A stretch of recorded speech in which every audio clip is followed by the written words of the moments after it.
I had an empty void in the inside that I would fill with other people's compliments, just completely self-medicate with any mood, mind-altering substance. I wanted to be seen, heard, and known by my father, and I never was.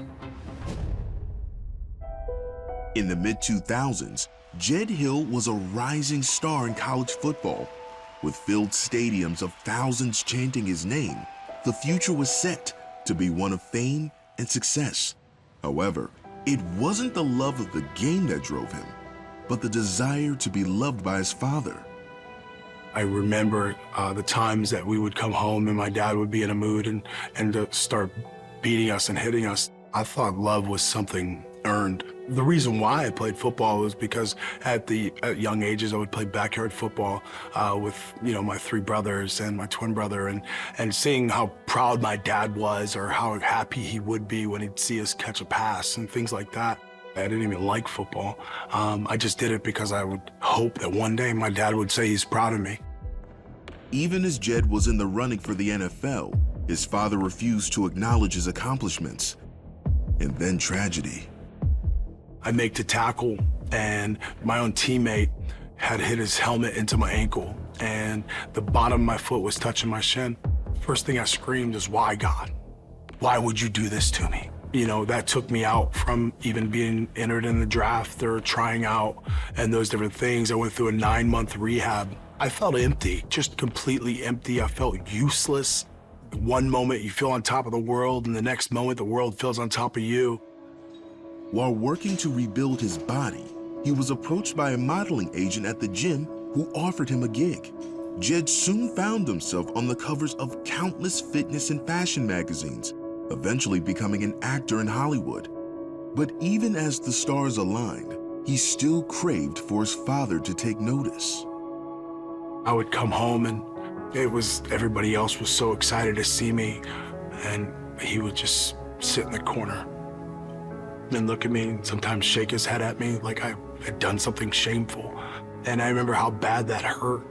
I would get compliments from other people, and people would tell me how great you looked. And then again, just feeling empty, still hurting. As Jed was driving his motorcycle to an audition for a movie, a car ran a red light, causing him to crash.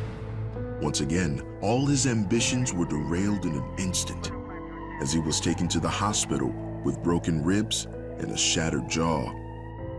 Another moment in my life where I said, "God, why did you do this to me? Don't play in my life. My life's going so good. I don't need you."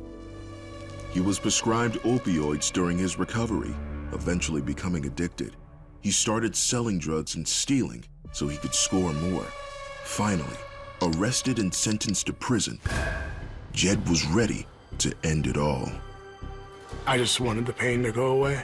I tied the sheets around the top bunk in my cell that night, and I tied 3 knots underneath my neck. I tucked my feet underneath the bottom bunk, and I leaned forward and I took my own life.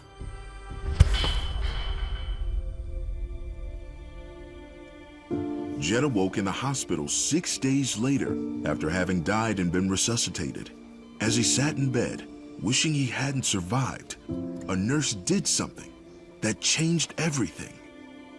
She says, "Jed, if you could really be honest, your life can be different." And she handed me a little New Testament Bible. And I remember just sitting there and just starting to think about being honest, right? I had been lying to myself, covering everything that I had been through in my life, not letting anyone on the inside to know what I was going through. And my view of a Heavenly Father was so clouded by my earthly father that I wanted nothing to do with it, even though my mother would make us go to Sunday school and church sometimes, and we would do that. And so I remembered some of the verses growing up. The John 3:16 said that whosoever believeth in him should not perish, but have everlasting life. I was tired of perishing.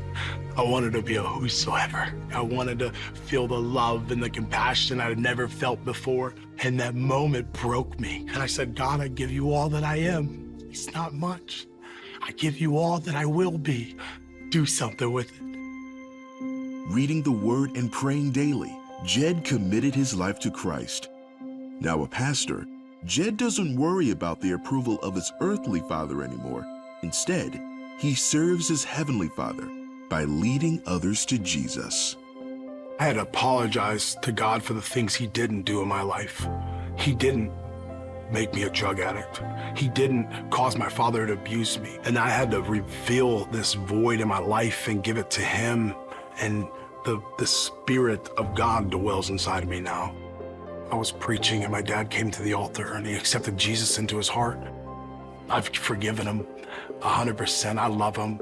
And now that I have my son and he's a miracle, I know that I'm going to love him and remind him of how proud I am, even over the small things, because I know what that feels like not to feel that. God has a redemptive plan. In spite of where you've been or where you think you're going, that he has a redemptive plan to redeem you, restore you, renew you, and to make you belong.